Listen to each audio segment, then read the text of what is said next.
Let's see. Oh, and now the pressure's on because Ritz hit record. That's a good Um, question.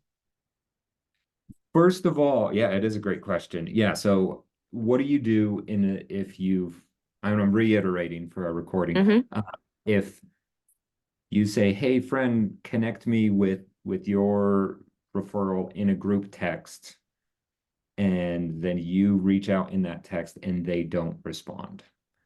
Hmm. Now, I'm a fan of come from value in everything you do. And I also don't want to be like overbearing. And so I try to communicate those things, especially if they don't respond. I might wait a day or two and just being like, hey, I wanted to follow up. I don't want to bug, but I also don't want to drop the ball. Um, Hmm. do you have any questions or anything that I can help you out with anything real estate? Okay, and you do that in the group chat. Yep. Okay. Yep. And I don't think it's bad if you send messages outside of the group chat as well. But if they're not responding, I like to do it in the group chat because then my friend sees like I'm not dropping the ball. You have a flaky friend that's buying a house. Cool. And Okay. and if you want to show your sphere like you're a good, trustworthy agent and that you're not going to be pushy and you're not awful to work with. And so just like coming from contribution, how can I help? I'm here for you when you're ready. Oh, it sounds like you must be busy or out of town. I'll check in a week or so and like saying things like that, like then your friends are like, okay, like they're a good business person. Because a lot of the times we have all of these interactions with friends, but they never see like business mode, you know? Hmm. Like I have all of these conversations with my friends, but they never see me in coach mode. They see me in friend mode. And so like if I were to jump into that coach mode, it might be weird or awkward for them. But when I'm in real estate mode, like it's interesting to them. They're like, "Oh, look at you're knowledgeable. You're helpful. You're not pushy. Like you're selling me without being a salesperson," kind of a concept. And so if you can show that in the group message a little bit, then this referral that you got might not work out because they're not responding for whatever reason. Hmm. And you chalk it up to timing. Maybe they're on spring break or something. Uh, but maybe they're just not ready. And so they're ghosting you.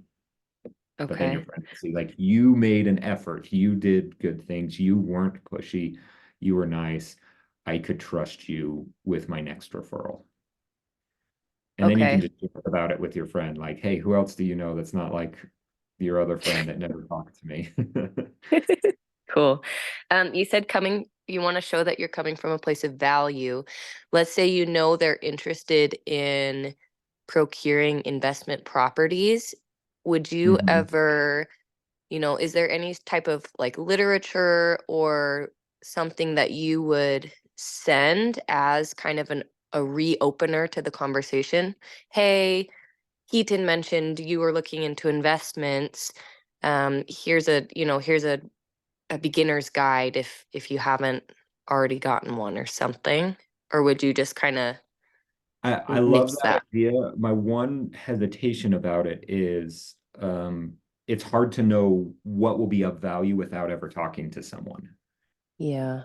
Which is one of the Okay. reasons like internet leads are really hard because how do you provide value to someone you don't know? So like they could be like an avid investor and just being like maybe their last agent just Mm. retired or moved out of the state or stopped or whatever. And so they're looking for a new person, but they have 10 rental properties and are ready to go to buy the next one. Maybe they're brand new and they just have all of this money and have no idea what to do with it. Maybe they're even before that and they have no money and they're like, how do I house hack or what can I do with Mm-hmm. that?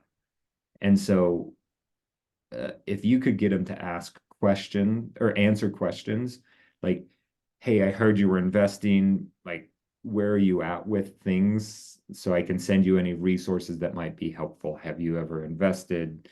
Um, do you know what you're looking for? Kind of an idea. And then if you want Okay. to get into that world at all, whether it's with clients or for yourself, you should read the book. There's two that are really good. The Millionaire Real Estate Investor is a great Okay. one. It's just like The Millionaire Real Estate Agent by Gary Keller, but for investing. So it has the same kind of models and principles on how to do it. They interviewed people that built up a giant rental business.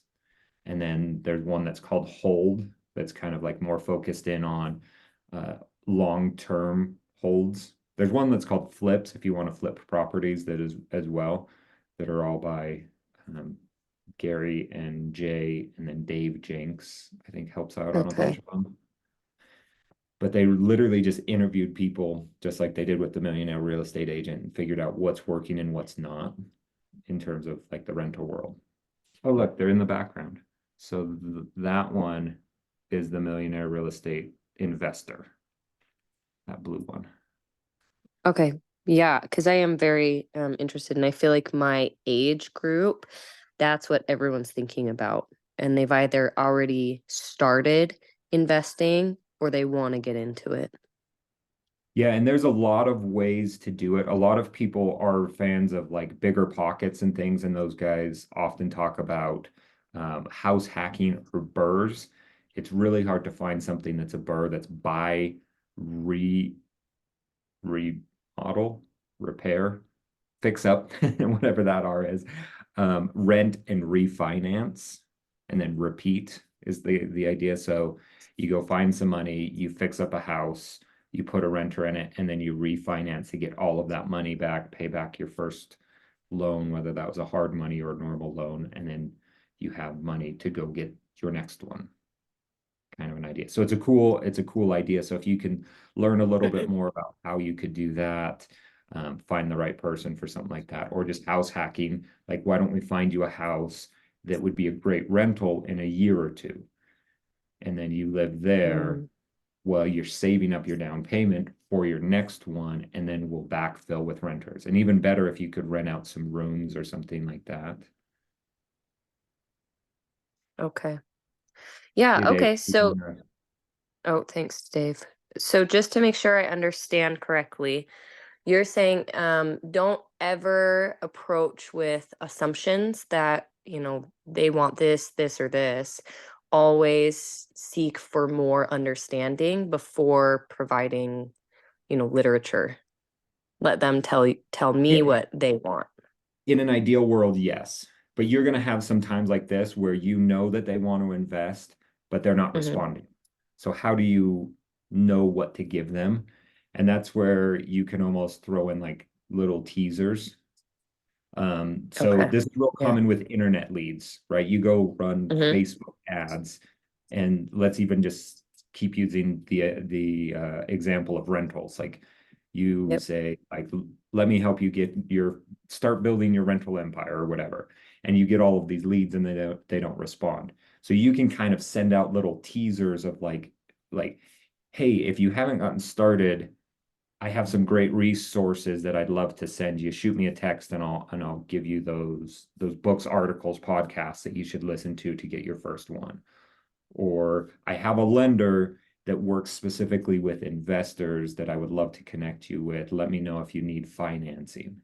And so you're kind of shotgun approach what would add value, but you're doing it like every couple days. And so one of these will be like, oh yeah, I actually that's my hangup or that's my issue. That's what I need more information before I move forward. And something's Okay. gonna, but if you're having a conversation with them or if you can get some insider information, then let's gather more and have a targeted approach. Okay. So like if you Very know like helpful. this is like a doctor that has a bunch of money that needs to figure out somewhere to put it, it's like, hey, let's figure out how to save you money on taxes and get you a turnkey rental property so you're not actually managing it and doing all of the work. You can keep being a Hmm. doctor. And I can help you and make it easy on you. Like that sounds awesome to like a doctor, a dentist, to someone that doesn't have that experience.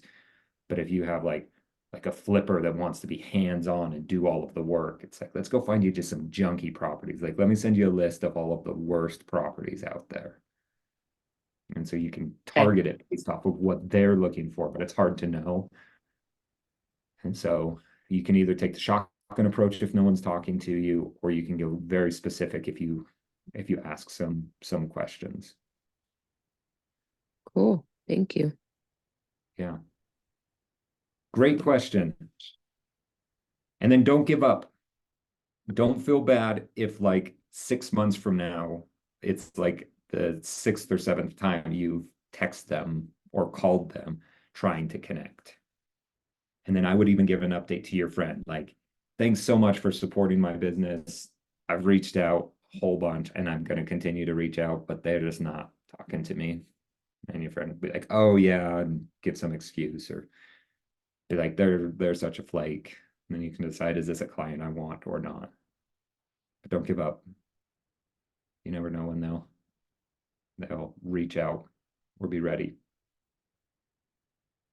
So, okay, it's Friday, your last week for A's and W's. So if you haven't finished your list, I know Kylie, you know what I'm talking about, Melissa. It's this process where you call everyone in your whole database every single um, every single quarter.